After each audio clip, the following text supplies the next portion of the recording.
Погнали. Ребят, всем привет!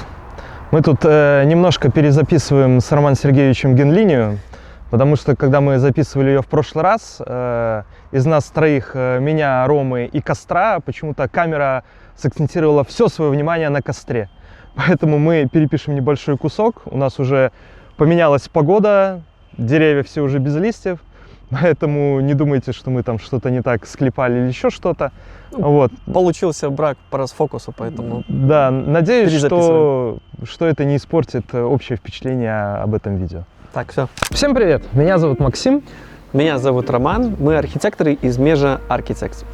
Сегодня я хочу пригласить вас к себе в гости в мой дом. И вместе с Максимом мы расскажем и покажем, что такое дом, построенный по фахверковой технологии. Почему мы решили рассказать именно про этот дом? Люди в основном думают, что постройка загородной недвижимости со своим участком измеряется в сотнях тысяч долларов, что это очень дорого, что мы сначала построим какую-то квартиру в городе, обживемся там, у нас появятся там дети, они подрастут, и мы уже там потом с семьей задумаемся о постройке, покупке своего загородного дома. Но тенденция на рынке недвижимости не только в Минске, вообще во всей Беларуси такова, что цены улетели куда-то просто в космос. Если мы рассматриваем квартиру для семьи площадью там в районе 100 метров квадратных, с хорошим ремонтом, в хорошем месте в Минске, то суммы могут доходить до 300 тысяч долларов. А в этом бюджете уже действительно можно задуматься о постройке своего личного дома со своей землей, где вы сделаете классную архитектуру с хорошим ремонтом. И даже дом, по сути, он будет по площади больше там, в 1,5, а то и 2 раза, чем квартира.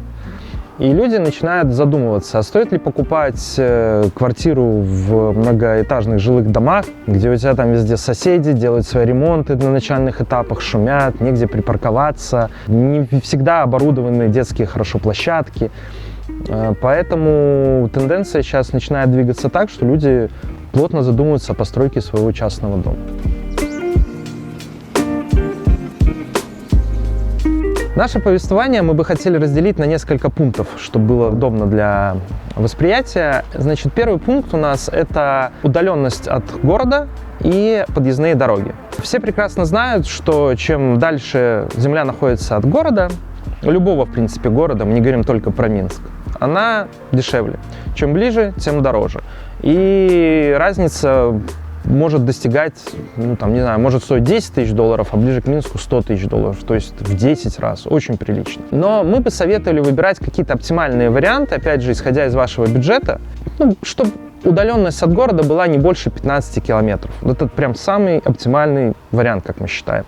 Потому что люди, экономия, покупая чуть дальше свои участки, не закладывают свое время, что они будут ездить туда на стройку, проверять строителей, привозить туда материалы. Опять же, за привоз материалов у нас логистика. Да, логистика берет тоже определенные деньги. Чем дальше от города, тем это дороже стоит. И вот эта вот разница в цене, которую вы не доплатите за участок, но переплатите на этапе стройки, и в дальнейшей даже жизни, когда вы будете там детей возить в садик, в школу, если это там не в вашей там деревне или где-то там возле вашей СТшки, то опять же это все тоже компенсируется со временем, эта цена, и перекроет то, что вы где-то сэкономили, а здесь вы переплатили. Поэтому советуем вот где-то в этих параметрах и выбирать себе участок. Вторая часть этого пункта – подъездные дороги. Даже если у нас 15 километров до вашего участка – это шикарный белорусский автобан и хорошая асфальтированная дорога, то подъезжая уже ближе к участку, последние там 2-3, наверное, километра, это может быть разбитая сельская дорога, полевая, гравийка. Ее может осенью, там, весной размывать сильно дождями, а зимой засыпать снегом, и подъехать к участку будет либо очень сложно, либо невозможно. Поэтому на этапе выбора участка смотрите, в принципе, на все дороги, которые ведут к нему. И не тешьте себя мыслью, что сельский совет или районные службы отремонтируют вам эту дорогу или насыплют ее, например, в поле, сделают новую. Да, это возможно, но вы можете ждать этого десятилетиями просто. А сделать это самому будет стоить очень дорого. Второй пункт – это коммуникации на участке. В наше время из основных коммуникаций, что должно быть на вашем участке, это электричество. Это вот прям самое главное. Остальные коммуникации могут быть автономные, там канализация, вода, интернет, газ даже тот же. Это, в принципе, все можно подвести и на этапе стройки сделать. Даже газ не настолько на самом деле критичен. У нас в Беларуси, когда построили атомную электростанцию, появилась возможность использовать электричество по льготному тарифу. Очень недорого и отапливаться электричеством. Поэтому самое основное, как сказал Максим, смотрите на то, чтобы были нормальные электрические сети с выделенной мощностью, конкретно для вашего дома, побольше. Да, то потом бегать.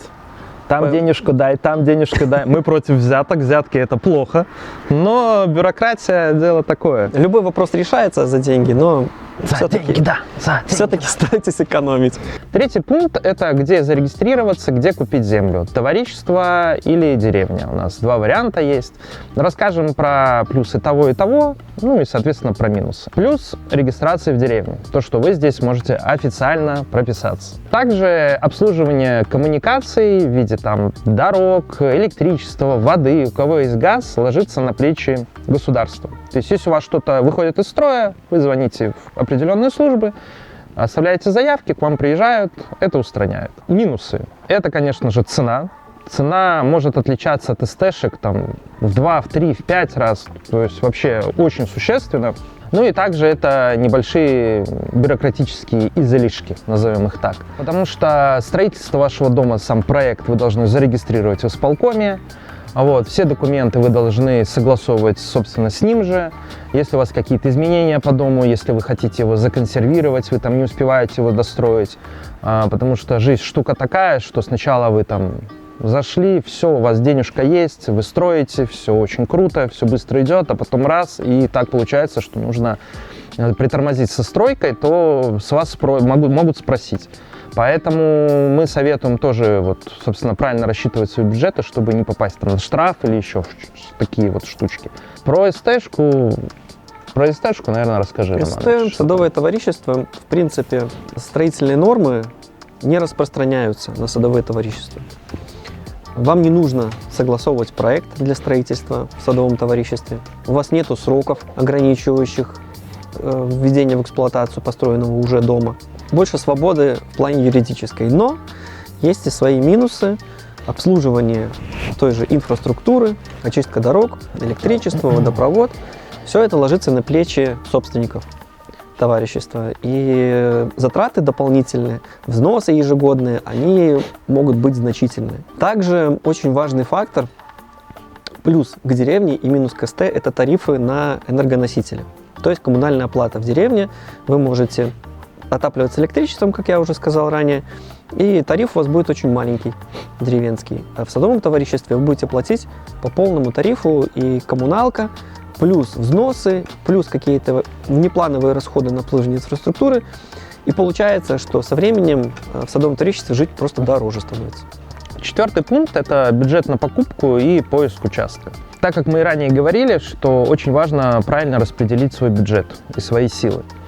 И выбирая участки, которые ближе к городу, они стоят сильно дороже, чуть дальше, возьмите для себя оптимальный какой-то бюджет, который вы сможете потянуть. В общем, в идеале, наверное, мы бы советовали брать сумму денег на участок в районе 1/8 от общего бюджета вообще всего строительства. Чтобы найти хороший участок, данный этот участок мы искали достаточно долго. Я не помню, сколько мы, Романыч, искали? 8 месяцев. До года. 8 месяцев. И вариантов было на самом деле много, но все они были где-то что-то не так было с ними. Где-то было слишком близко к лесу, где-то была слишком близко вода, где-то, в принципе, участок был супер неровный. Кстати, да, по поводу неровных участков мы советуем, чтобы участок был правильной геометрической формы и ровный, чтобы мы потом в прямом смысле слова не закапывали деньги в землю.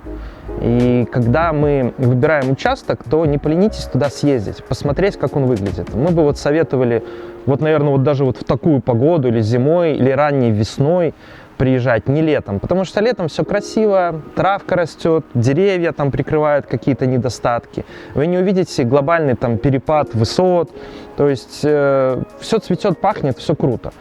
А вот зимой, когда у вас там могут засыпать снегом подъездные, хотя у нас в последнее время того снега, еврозима, ё-моё, вот, может засыпать подъездную дорогу, и вы поймете, что вам будет просто сложно добираться до своего участка. Особенно это касается СТ, где вы будете эту дорогу чистить за свой счет.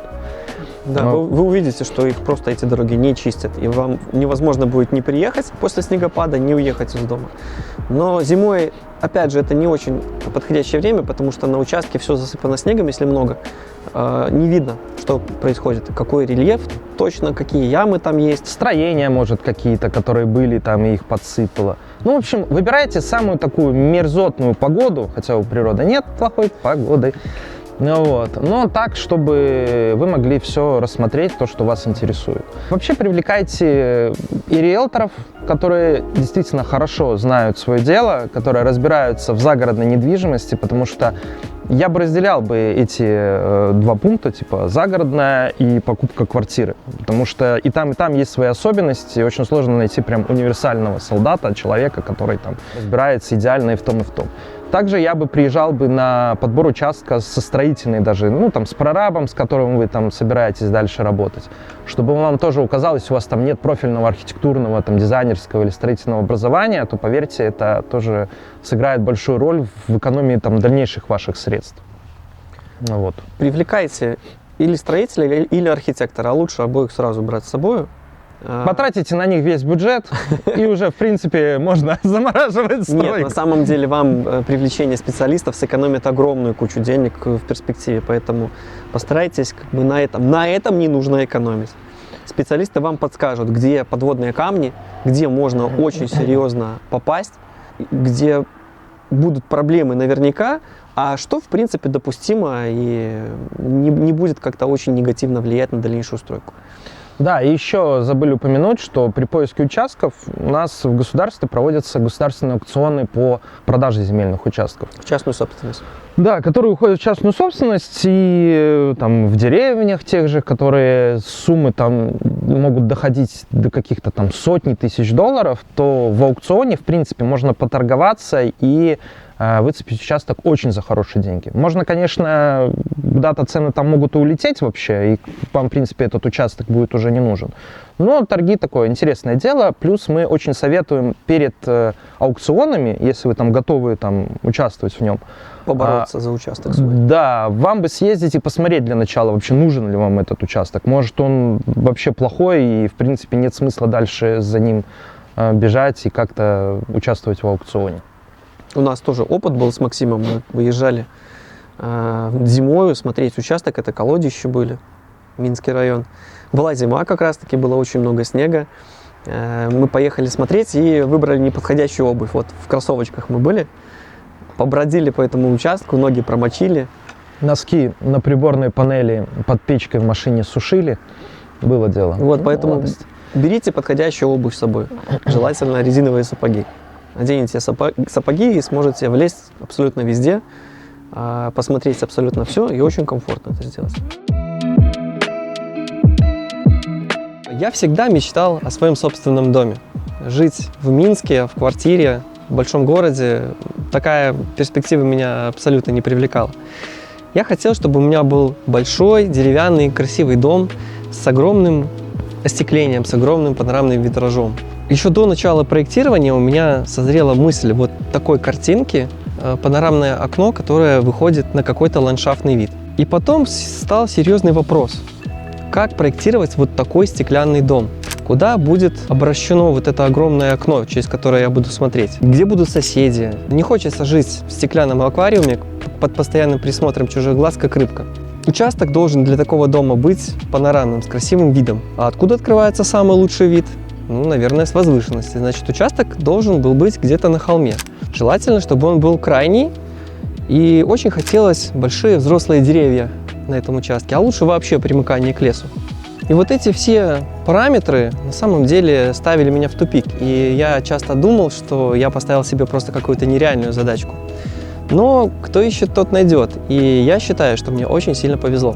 Когда я приехал в это место в первый раз, никакого вида здесь не было. А еще до продажи здесь, в середине участка, примерно вот здесь, где стоит мой дом, стоял маленький старый ветхий домик. И продавец, чтобы, наверное, набить цену или облагородить участок, решил его снести. Сделать это очень дешево.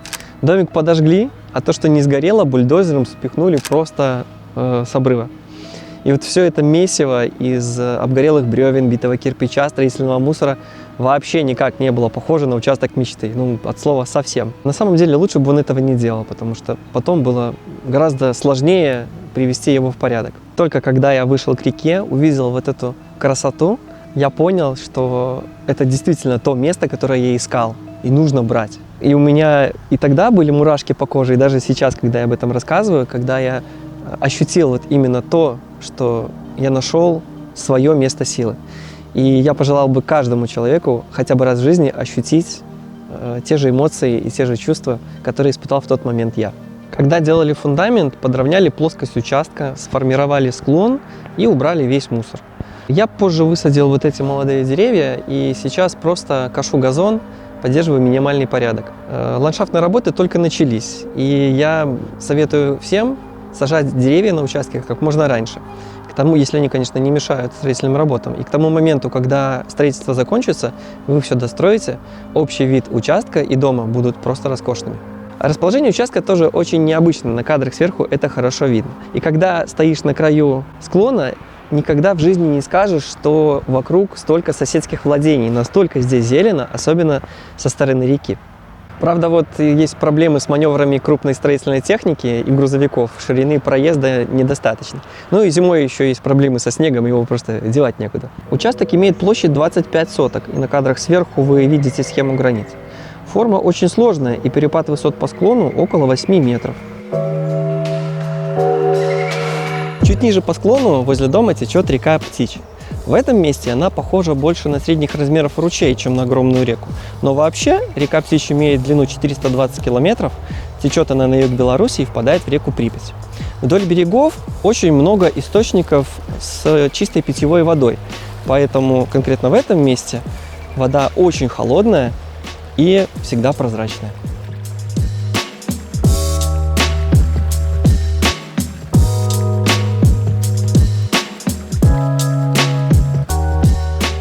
Теперь давайте поговорим про сам дом. Он строится по фахверковой технологии. В основе конструкции силовой стоечно-балочный каркас из клеенных конструкционных балок. По сути, это каркасник на максималках. Хоть дом и в значительной степени состоит из древесины, у него нет минусов обычного деревянного дома, типа усадки бревен или кривых стен.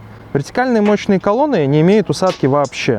Нет и минусов обычного каркасника в виде шаткости и хлипкости. Пространство между стойками и балками заполняется либо же стеновыми панелями, либо стеклопакетом, либо витражными окнами. Также еще можно иметь в виду, что на этапе строительства там, где был пролет стены, вы можете его заменить на окно. Либо же наоборот, где у вас было окно, можно будет сделать стену. Но мы бы не советовали бы отклоняться от проекта, который нарисовал архитектор, и все-таки оставить как есть. Но можно держать в голове, что такой вариант возможен. По данной технологии дома можно строить, в принципе, в любом стиле. Для данного дома был выбран стиль шале. Шале – это дома, которые строятся в основном в горах, где выпадает много осадков.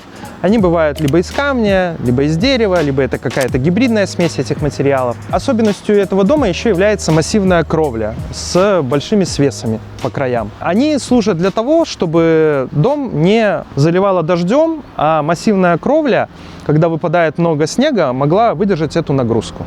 Мы считаем, что в архитектуре должна быть честность. Каждый элемент, каждая деталь должны быть тем, чем кажутся. Если видишь, что выглядит как дерево или камень, то это должно быть деревянным или каменным. Никаких имитаций, никаких подделок. Древесина покрыта лиссирующей краской, которая не прячет текстуру дерева. На крыше лежит бетонная черепица, на фасадах планкен из термированной сосны, большие площади стекла. Еще отличительная особенность данного дома, что несущий каркас его был собран на белорусском деревообрабатывающем заводе. И все элементы были выпилены на ЧПУ станках. И просто их привезли на стройку. Строителям не надо было тут что-то подгонять и делать. Нужно было просто собрать уже готовые элементы. И был небольшой нюанс, что некоторые детали достигали в длину порядка 15 метров. И для того, чтобы это все собрать, пригоняли сюда подъемный кран. Второй этаж в доме мансардный, и утепление кровли мы сделали внешним. Для утепления мы использовали самый эффективный, на наш взгляд, утеплитель, который есть сейчас на рынке, это пир-плиты. Монтировались они необычно, не так, как стандартный утеплитель минерал-ватный, скажем, который вставляется между стропильных ног, а монтировался он поверх. Тем самым мы создали неразрывный контур утепления. Поверх него уже мы смонтировали оставшийся пирог из обрешеток и черепицы. Дальше самая эффектная часть, а это панорамное безрамное остекление. Это значит, что стеклопакет вклеен прямо в несущий каркас без рамы. Получилось очень эстетичное примыкание, которое не нужно ничем прикрывать. Такой монтаж теплее, чем окна с рамой. В классическом окне с рамой из ПВХ профиля самое холодное место – это профиль рамы. Выбрали мультифункциональные стеклопакеты. Все 3 стекла закаленные. Это безопасность во время монтажа и эксплуатации. Ворам сложно разбить такой пакет. Из закаленного стекла делают даже лестничные ступени или панорамные полы обзорных площадок в небоскребах, так что в надежности и прочности у нас сомнений нет. И толстое наружное стекло 8 мм намного ровнее, чем тонкое. В итоге получаем около идеальное отражение в окнах. Стоят, правда, такие стеклопакеты дорого, но мы сэкономили. И знаете на чем? В конструкции окон стеклопакет – это самая дешевая часть. Больше всего денег придется отдать за оконный профиль и фурнитуру. А для окон такого размера вариант только один – это алюминиевый профиль и специальная фурнитура. И цена таких оконных систем измеряется десятками тысяч долларов.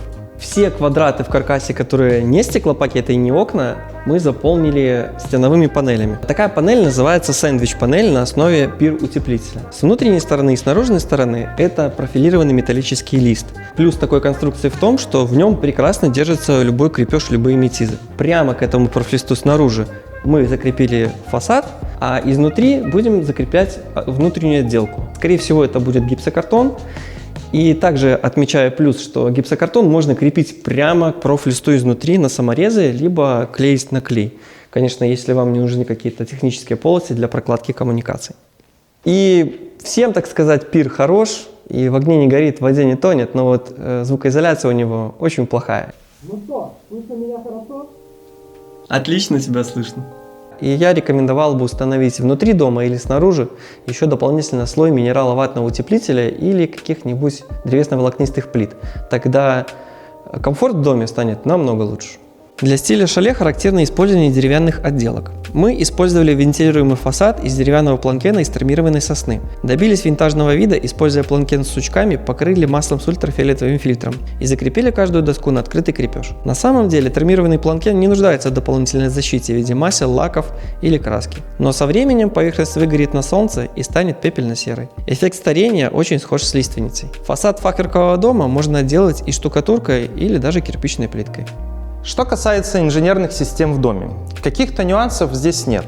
Из особенностей у нас панорамное остекление, и в основном люди очень часто боятся его использовать, так как считают, что будут большие теплопотери и будет холодно зимой, осенью, ранней весной.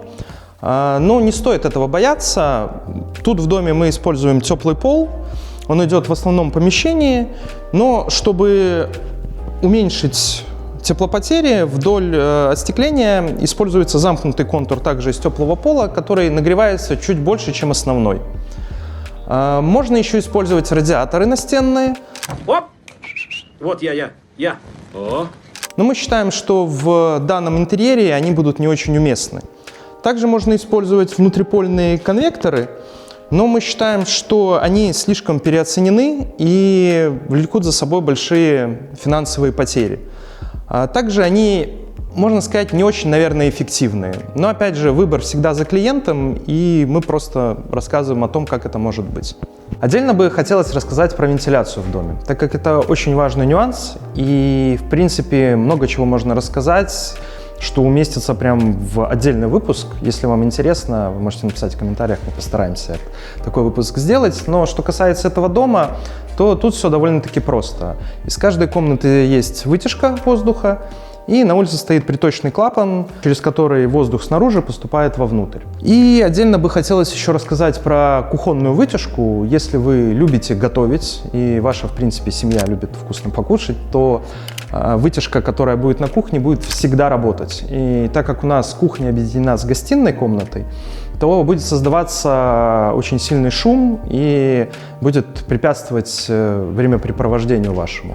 Поэтому мы бы советовали сделать дополнительную шумоизоляцию трубы которая подведена к вытяжке на кухне, чтобы этот шум минимизировать. Что касается планировочного решения дома, мы это покажем в вставке в видео, отдельно по зонам. Но сейчас мы находимся в большой кухне-гостиной. В доме она объединена. С этой стороны у нас будет кухня, барная стойка, обеденный стол. И тут у нас будет стоять диван, плюс ТВ-стенка, и вот в этом вот месте будет камин. Также у нас в гостиной будет второй свет. Сейчас он закрыт временным полом, но когда стройка закончится, он разберется. Вот. Также у нас есть еще небольшое помещение в виде технической кухни. Вот, можно его назвать складским помещением. Вот. Далее в доме там у нас идет мастер-спальня со своим санузлом и гардеробным. И технические помещения в виде котельных, гардеробных в холле.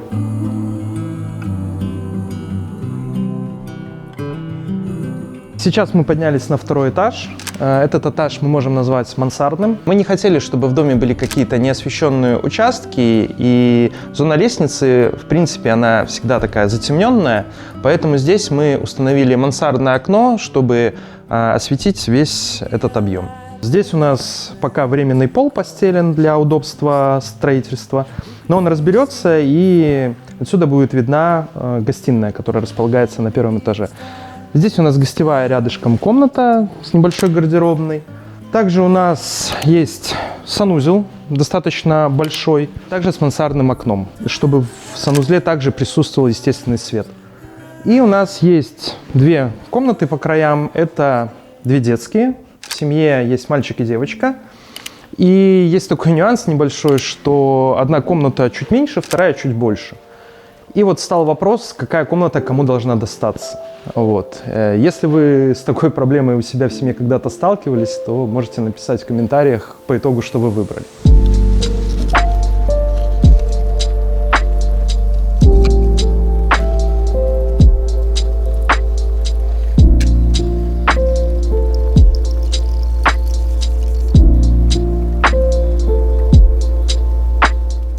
Ну и самая интересная тема, я думаю, для всех, это сколько все это стоит. Так как мы сравнивали квартиры и загородную недвижимость, то будет интересно послушать, сколько обошлось вот все, что сейчас построено.